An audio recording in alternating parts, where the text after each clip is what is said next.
it's hard to know the truth when you don't know the truth. You can just believe what people say. But I would say this is that the sport is still relatively young, and I think we are still, we've had the athletes who've been around for a really long time have probably self-selected for this sport because they have good ability, good genetic potential to be good at this sport, or they have the right sporting background. I don't think anyone gets to the CrossFit Games by accident. Like normal people don't compete at CrossFit Games individual. Like they just don't. It doesn't matter really how hard you're working. You need to have some level of ability because there are, hundreds, if thousands of people who are working very, very hard. It's hard to work that much harder, and they are not making it, if that makes sense. So there's already like a genetic selection for the game. So in some ways, it doesn't surprise me because I think that the people are more and more, like over time as the sport evolves, we'll see more and more people selecting that have, if there's more money, more incentives for athletes, you're going to get better and better athletes as the time goes by. So it doesn't surprise me in a sense that there is essentially like a little bit of a Darwinian selection of people who make it to the games every year. If you come from countries where the testing is traditionally very rigorous, or then you come from countries where the testing is not as rigorous traditionally, if you look at Olympic sports, you can make some statistical, again, like assumptions in your head. And I think that's okay, that informs your thinking a little bit. But I'd say like there are obviously physical features that you could look at, like the shape of the face of a person, the shape of the deltoids, the shape of their pecs. That there are some physical characteristics, the skin condition, that are probably common for people who use, especially like anabolic steroids and things like that.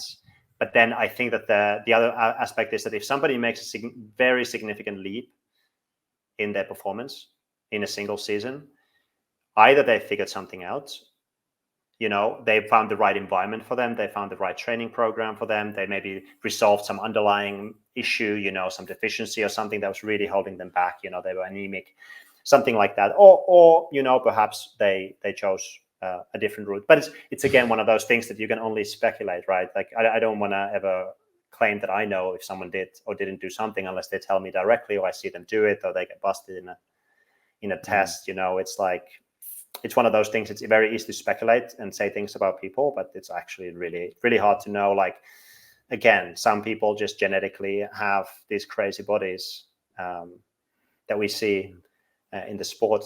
And then some people probably don't genetically have those bodies, but they just, got there another way. With your analysis there, you could probably make your own natty or not videos. It sounds like you have a similar amount of insight to Hiller. Jack says, how did you feel when Ricky got caught, especially while being was he with the training plan? Yeah, so I coached Ricky. So there was a period of time when I coached Ricky. He was on the training plan. I coached Ben Garard, his brother, and then I coached Ricky. These are the things like people don't know, right? I coached Ricky the year that he got caught using the drugs. I mean, I was in London and he was in Australia, so it's like extremely hard for me to know what was going on. I felt betrayed based on the conversations. Yeah. During that season, were you like, just say all the things that you've just said of those body changes, those sudden leaps in performance? Was there any part of you that was like, am I the right training plan for him? Is there something else going on? No, I would say, if you look at Ricky is a beast of an athlete. He has a crazy mindset. And when, I lived in Australia for 3 months with Ben, essentially Ben Garard, his brother, and everything I saw about Ricky, he was just doing the right things. He was so meticulous with everything. I just felt like he was an athlete who had the potential, who went all in and had some guidance, like that's how I felt at the time. But then, afterwards I could have had, we were like, just before the games, we were like here and staying here and training, and they were staying here and training.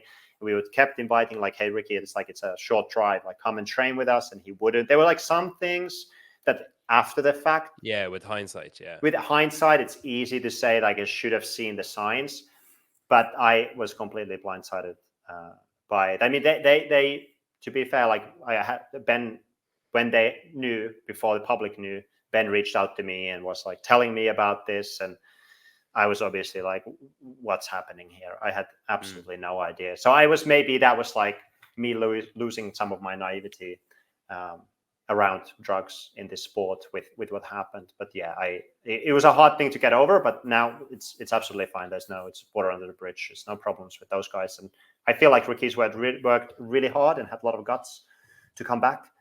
After it, I thought most people would have quit and would have not waited for 4 years.